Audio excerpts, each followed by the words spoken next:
Hello everyone, so today we are going to be changing out the brakes and rotors on our 2020 WRX STI. I've used up these rotors quite a bit and I'm going to show them to you right quick and you'll see what I'm talking about. They are very wavy, and once we get them off I'll be able to show you more, but they've got some serious lips on them and they're definitely ready to be changed. We're going to be using the OEM style Brembo drilled rotors, so they will be the true OEM ones that go right back to it. We're going to be upgrading to the Hawk Performance ceramic brakes. Now what's really cool about these is you're going to be getting a sticker, which you know we all love stickers. You're also going to get some high temp brake grease, and of course your pads are all in the box. We're going to be flushing out our lines and upgrading those to the Hawk Performance HP 520 brake fluid. That way we can get a little bit better temps off of the boiling temp and a little bit just better stopping power all the way around. So stay tuned and we're going to get started. We'll get these brakes, rotors and everything swapped out. We're going to bed them in afterwards and make sure that we are good to go. And this will be an awesome update for our upcoming track day at Slush in Nashville at the Super Speedway.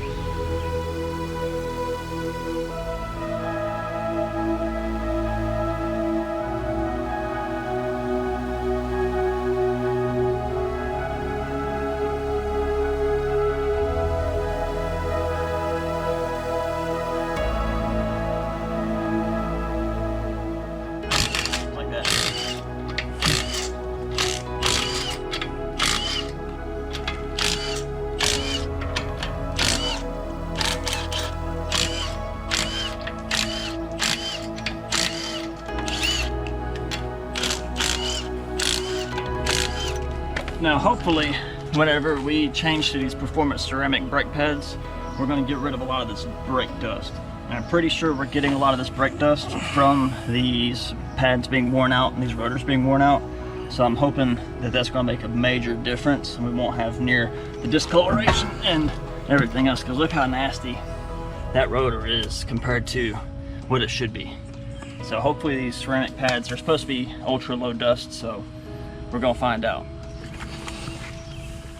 Okay, so now that we got the wheels off, the next step is going to be taking off this pin right here, this pin right here, this bolt, this clip. The pads will pull out from the back, and then we're going to have to remove some bolts from behind here and take this whole caliper off, and then hopefully if the rotor isn't seized we'll be able to just pull it right off, and if not we'll have to get a hammer and use some big boy strength. Alright, so first step here, we need to get these pins out. We can just hammer them backwards through here.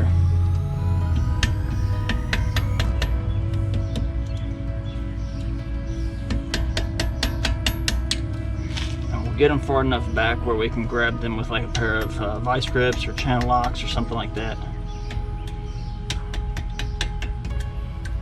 I just don't have a punch the right size for this, so I gotta do it my own way like most of us will. Now we can get a hold of the back here.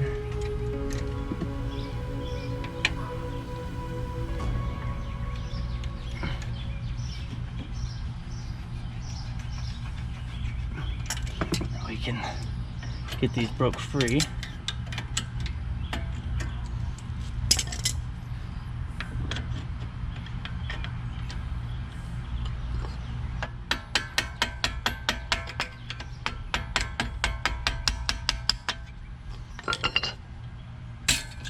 Bing! There goes one. There goes the other. And then this middle one right here is an actual bolt. It is a 13.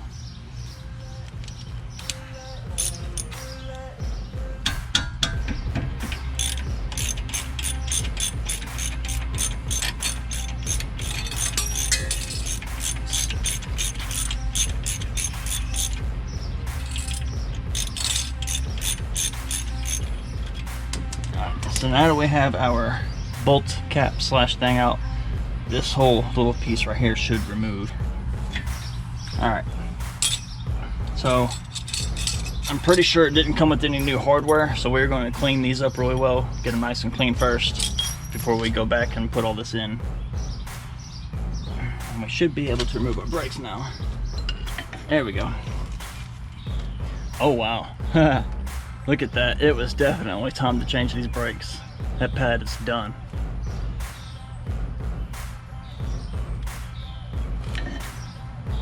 That pad is pretty much done as well.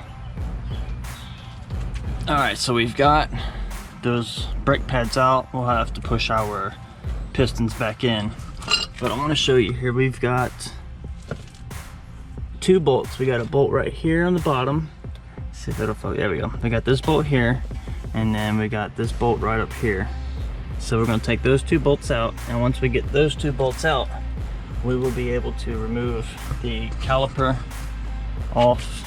We've got a bucket here, we're going to set it on. We'll put it back here, and then we'll clean everything up, swap out this rotor. And now we got our caliper off. Oh, she looks hefty. Looks very nasty, but that is a big caliper right there. So we definitely got some work to do to clean that up. We will set it back here, out the way, like that. All right. Now, next thing to do, this should just pull off, right? Should Just pull off. All right, so what we're doing here, instead of using 2 wrenches and 2 sockets, we're just gonna go ahead and do a couple turns, and see if we can't do it that way and utilize this method. So, here we go.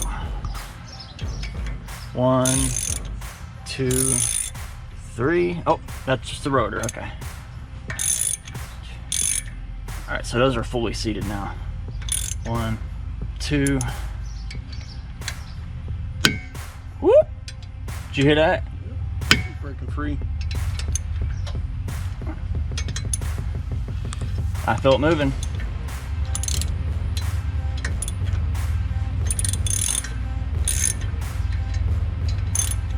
We either got the rotor, there it goes, okay. I was gonna say, we either got the rotor off or we broke the bolt. And just to clarify, guys, that was the little bolt that came off the end of the big pin in the middle of the caliper. Yeah, so you can utilize that. See, it goes right through the back of that and pushes right onto the hub and allows you to pull this rotor right off. And then, man, dude, feel how sharp that edge is. That is horrible, bro. All right, so let's get this rotor put on here.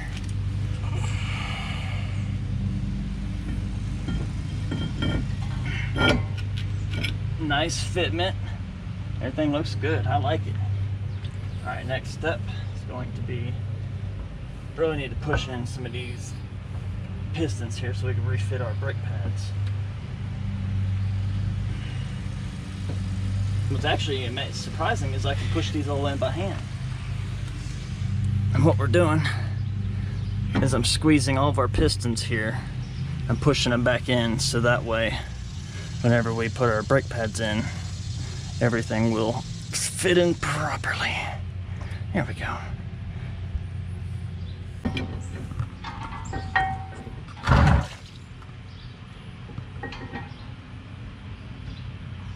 All right, so we got it kind of started. We got it in a handful of threads. We'll get this bottom one in, so that way it makes it just a little bit easier, gives us that play and free room to kind of wiggle it around. Last thing you want to do, of course, is, you know, cross thread something like your brake caliper. Yeah. That would be bad, so that's why we're quite catastrophic. Hand tightening everything first, making sure. It is important to use grease on the back of your pads.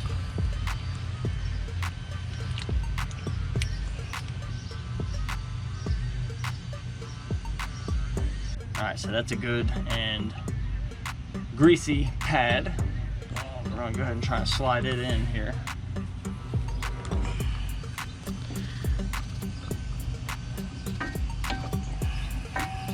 Bam. Nice and greasy. We're just gonna wipe this on our pants because we're a hood rat like that. They were already ripped, so I can't wear them really anymore out to work, so it's just is what it is. All right, let's get this one put in here. There we go. All right, so to put this back in, what we gotta do is first take this bolt right here, and we're not going to put the actual threaded bolt in this side yet because we still need it to get the other rotors off. So this will slide through here, And then you gotta have your guides lined up on your slots so that way the pin can slide through. So put this on first, grab you a pin. We're going to basically go through the top. It's gonna go under like that and through. And then, now that we got those done, take our second pin, we will get it started here, and then we got to push down, push the pin through, and there we go. So that's what holds these retainers in. And then again, we will, I wish I had like a rubber mount for this, but it's all right. We got them seated. And then that's our retainer clips and everything pushing in. It's solid, everything's done. The only thing left is that bolt right there, but again, we're gonna hold on to it so we can remove the rotors on the other side. But we should be good. Rotors turn. Once we get everything going, it'll change. But there we go. We're gonna tighten up these bolts and then move to the other side.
Okay guys, so we got it all wrapped up. The rotors are on, the brakes are done, and everything's ready to go. We're about to start bleeding the brakes. So we've got our brake bleed set up, and I will show you that here in just a moment. But I do want to show you, or go ahead Matt, show them how we got this hooked up. So I'll bring the light over here. All right, so we've got 8 nipples on here. There's one on this side for that brake pad, one on this side for this brake pad, and then the same thing on the back. But we're running a hose from our nipple into our jug. Matt's going to be in the car pushing the brakes while the car's running, so that way we can build brake pressure, and we're going to bleed them all the way through, maintaining the reservoir level as well. So it is nighttime, you can see all the lights and how dark it is, but I do want to say we started this project after our work, so it was already kind of mid-afternoon, getting into the late afternoon. And then also we're not in a rush, we're doing our thing, we're enjoying it, we're having fun because we're best friends, we're doing this together, but there's no reason to rush for us. So to us it just makes it better because we're taking our time and making sure it's right. So let's get it started, let's get this wrapped up so that way we can move on and bleed these brakes. I'll show you how that goes while we bleed them. Okay, so one of the first things we want to do is take the cap off, take the filter out. I had already put some fluid in there, so that's why it's so full, but we are going to take it out because we missed that step in the process here. So what we're going to do is suck all this fluid out with a turkey baster the best that we can. Put it into one of our jugs here.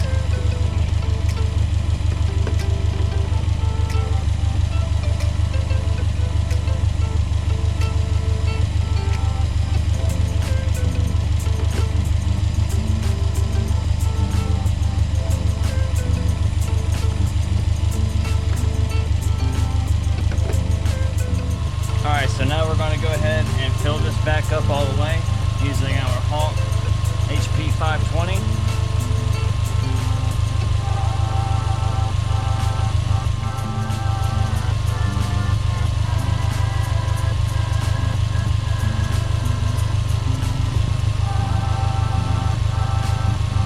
Alright, we've got it pretty much filled all the way to the brim, as you see. There went an air bubble, a couple air bubbles, so it's getting into the lines already. But we're going to go back to the far back passenger, which will be the farthest from here, and we're going to start bleeding the lines, and then we're going to come up here after a couple bleeds, and we're going to make sure top this off if we have to, and we're going to keep going through that cycle from each wheel and each nipple until we are done. We've got our jug hooked up. We are collecting fluid. We've already went through the back passenger, the back driver. We've done the inside nipple here. The best way to do this, you use a 11mm wrench. That's what these nipples are. We've got a little piece of hose that I found. I'm not sure what size it is. And then we just used the knife and cut that hole in the top. So my buddy Matt, he's going to pump the brakes 3 or 4 times really hard. And on his last pump, he's going to hold it. And then I'm going to crack this open. You're going to see fluid flow in here. And then whenever it begins to stop flowing, I'm going to close it. And then we're going to repeat that process a few times to get the brakes bled. And then we're going to check the reservoir and make sure that we're not running out of fluid in the reservoir. We keep that filled, and we're just going to keep flowing fluid. That way we can have these brakes all changed and get the old fluid out. Matt, I'm ready.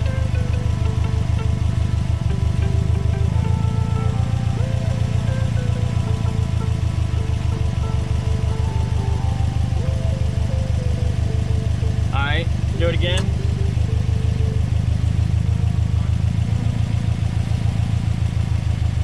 All right, do it again.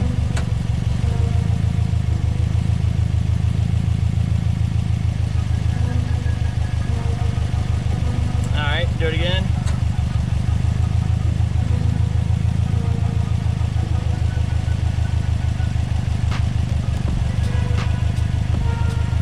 All right, one more time.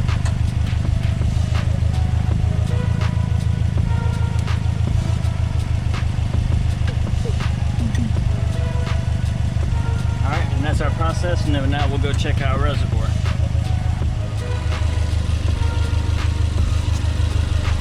Alright, starting to get a little low on fluid, so we're going to add more fluid.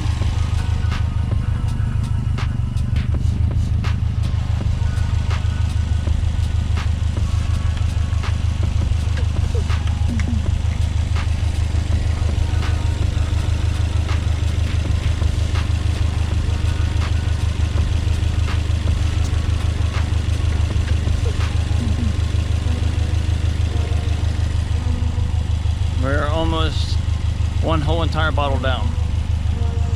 While wrapping it up, apparently there was an issue with recording and the footage got a little corrupted, so I don't have the final footage on putting everything back together and getting it wrapped up. However, you've seen 98–99% of the way that this brake install works.